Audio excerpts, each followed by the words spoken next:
Did you know average high ticket sales professionals earn between $75,000 and $200,000 a year annually, with top producers making well over 300 grand a year? Did you also know that post COVID, over 70% of buyers prefer 100% virtual sales interactions, which could explain the shorter sales cycle and the higher closing rate? And what I've seen from my nearly 10 years of experience doing virtual high ticket sales, most people will make somewhere between $10,000 to $15,000 per month within the first few years of getting started if you're successful. And the best part, you can do it from anywhere. And when I say anywhere, I mean anywhere. I've personally signed up clients from Africa, Europe, Asia, North, and South America. All you need is good internet. Today I'm going to be covering what you need to get started with virtual high ticket sales so you can start your journey for location and financial freedom. So let's get into it. Okay, so first things first, what do you need to get started with virtual high ticket sales? Essentially, you need three things predominantly that are non-negotiable. You need to have a native or near native accent in the language in which you're selling in. In my case, English, right? I'm sure it's the same in other languages, but a very, very high level of that language. Why? People are more trusting when you speak their language with a high level of proficiency. Sorry, that's how we are. I'm not saying it's right, but that's how people think, and so you're going to be at a great disadvantage if your English skills, in my case, aren't up to par. Next is going to be you need a very strong work ethic. So this is one of those things which you can't really teach. No matter what, no matter what you're going to be doing, no matter where you start, what company, what product you're selling, it's going to be hard. You need to be able to put the time in, get a lot of failure, a lot of no's, and it takes time. It takes years to get the skills to where you can start really earning those six figures on a regular basis. And that goes back as well to a third thing I would say is that you need to be money oriented, because typically the way that it works is you have a number. If I do a number of dials, a number of calls, a number of pitches, I will get X number of sales. X number of sales will equate to this amount of quota, and if I get this amount of quota, I will then get this amount of bonus, which equates to this much money. So if you're very money oriented, it's actually quite easy to be like, okay, look, so if I just make 50 calls a day, I'm gonna make 130 grand this year. Now, if I do that every day, so every call you're literally dialing X amount of dollars. You're literally able to calculate down to the dollar amount your dials. If that's motivating for you, sales is a great profession for you. If that sounds terrible, then it's probably not a good profession, right? Just things to consider. But if you have those three things, keep going with the video. Hey guys, real quick, if you are getting value out of this and you do want to learn how to optimize your sales process, smash quotas, and all other awesome sales related content such as this, please subscribe down below. Thank you. Okay, so how do you get started doing virtual high ticket sales? If you don't have any experience, basically everyone gets started the same way. You get started in what's referred to as an SDR, sales development representative. Essentially that's, or another, also known as a cold caller or an appointment setter. Essentially, you are a prospector for the AE, the account executives, who are basically the closers, so to speak. So essentially, you start by booking calls on these people's calendars. That's essentially how everyone starts. All right. If you're successful, most organizations, you will then be able to move up to what's referred to as an account executive, an AE. Right, and usually with that, you're actually going to then have the next people below you booking the appointments for you, and you're just going to be taking the pitches, which in my opinion is the fun part. Never really like the prospecting, and most people share the same feeling. And you also tend to make a lot more money when you're actually doing the closing as well. Time frame, this depends a lot on the company, the organization. Usually, the smaller the organization, the faster you can get promoted.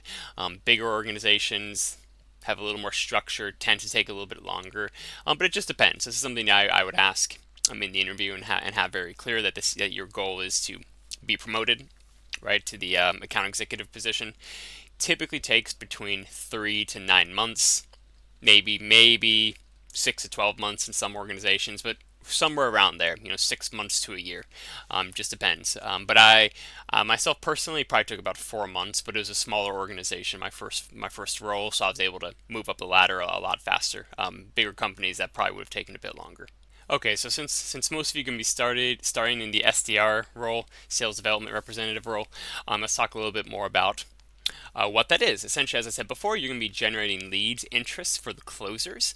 Most common methods are going to be cold calling, cold LinkedIn outreach, cold email, etc. Basically, cold outreach.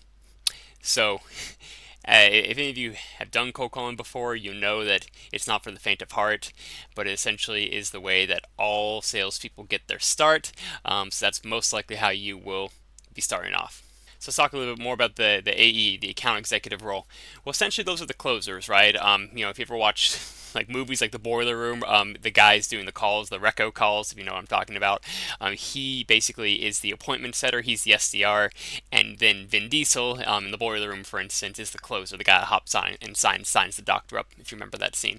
But anyways, the point is it's the closer, it's the person that actually will explain the service, go over the pricing, handle the main objections, concerns, all that type of stuff. We'll go over the presentation, whatever the sales process is for your company. That's done by the account executive. Okay, so assuming you actually want to give this high ticket virtual sales thing a shot, how do you go about that? How might you actually start looking for opportunities? Let's say you have no experience. So if you have no experience, you want to change up the tactics a little bit. You're going to want to be focusing on things more like training, mentorship. So let's start on that. So when you start off, you're most likely going to suck at sales, if you're like most of us, which is fine. It's normal. But what is not fine is if you don't have a good support system, a good structured training setup, or a mentor who's working with you very closely to help you improve your skills quickly. You're very unlikely to succeed if you don't have that support if you're brand new. It depends on the organization. Larger organizations tend to have a more structured process. They actually have, sales managers that'll be working with you, hopping on calls. They've just done it more before. They're more used to bringing people on. They have it a little more streamlined. And so, in general, if you're getting started, I'd suggest a larger company. Um, you will get more support, I would say, and they tend to be a little bit more invested in you long term with larger organizations. But that just depends. I'm not saying small companies aren't good, but I just really want to make sure that you're going to have some mentorship and some training and see how seriously they take that for bringing on their new SDRs. Going back to, well, actually I haven't mentioned this yet. No, let's talk a little bit about the compensation. What do you want to look for when you're new? So there's two main ways salespeople are compensated. The most common is going to be a base plus commissions. If you don't know, base is going to be your base pay you make no matter what, $30,000 a year, $50,000 a year, whatever the number is. And commissions obviously are what you make on top of that for sales or appointment set, what have you.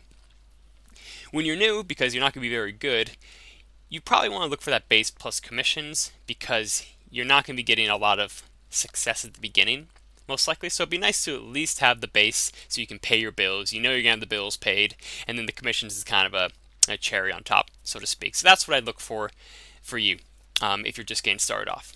All right, so let's say you have some experience. Hey man, this is my first rodeo. What should I be looking for? What should I be looking for then? Or maybe I have some sales experience doing some other type of sales, maybe in-person sales, selling cars or whatever. Maybe starting off as SDR wouldn't be appropriate. Maybe it would be, right? They're probably going to start you off as an SDR. You might just have a quicker process to get promoted. But anyways, what I'd look for a little bit more if you have some more experience is I would worry less about the training, more about the autonomy. I'd be more interested myself in being able to have the ability to set my own hours, work when I want. If I want to take a break in the middle of the day, that's fine. It's essentially I work when I want to. I set my own hours, kind of like you're an independent business owner. That's what I would look for.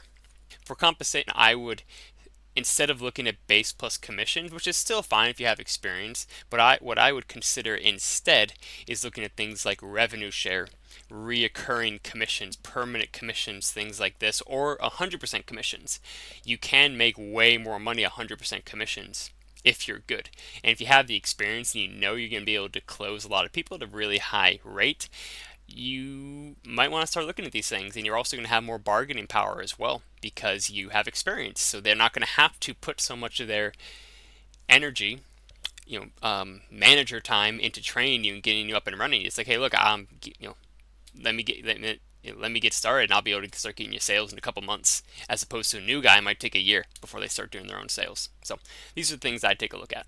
Okay, and let's dive a little bit more about the different types of commission structures in virtual high ticket sales. As I said in the beginning, you shouldn't have gotten this far if you're not money oriented, so you probably want to know. Let's talk more about the money. All right, let's talk about the upside of doing this.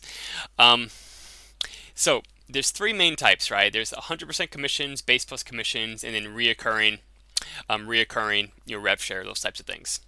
So 100% commissions, as it sounds, is it's just eat what you kill. If you've ever heard that expression, if I sign up X amount of business, I get this percentage of it.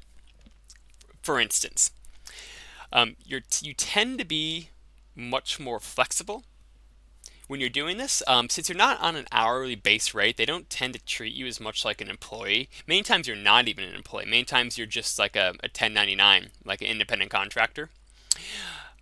So if you like that autonomy and you're actually able to handle that, 100% commissions could be a really good fit for you. The downsides are, well, you eat what you kill. If you have a bad month, which is going to happen with anyone, or let's say it's December and it's a seasonal product and you make most of your sales in the summer, you might not be getting much money, in December in the winter, right? Things like this you might want to consider. I also have seen as well, in general, products which are 100% commissions, they tend to be the ones that are a little bit shadier. The shadier organizations tend to do it more. Definitely not 100% of the time. All right, but if you go on Upwork and you see a lot of these, make XXX makes $15,000 a month virtual high ticket sales, and you start to look at them, you'll see a lot of these are 100% commissions. I would make sure the company's legit, the product's legit, all these types of things before starting to do that. In my opinion, I've seen it a lot more with this type of pay structure. And as I said before, I would not recommend 100% commission if you're new, getting started off virtual high ticket sales. The base plus commission, I already explained this. So base plus commission, as I said, you get the set base with commissions on top. I would suggest that if you're just getting started, and even if you're experienced, there's nothing wrong with that. Maybe just adjust it, get less base, more commissions, right? It's very negotiable, most of these things. But the golden standard and the number one thing that everyone should be working towards with your commissions are reoccurring commissions. If you sign someone up, every month that they pay again, they come back and buy again, whatever it is, you should earn a percentage of that. It tends to go down, which I don't entirely agree with. I think the value is the value and you should be compensated based off the value. That's a different conversation. But always look for those permanent permanent reoccurring commissions for virtual sales. It's just it's amazing once you've been doing it a couple years. You'll get less money up front, but long term you'll start to get the checks cash in from a year ago, 2 years ago, 6 months ago. It'll also start to bridge the gap. The months when you do have bad sales, or it's December to seasonal product, it's fine because you're still getting paid from things from a year ago or things from 6 months ago. So things to consider. That's it for today, guys. If you have any questions, let me know. That was a lot of info in a short amount of time. Drop me a comment and I'll get back to you. Thank you.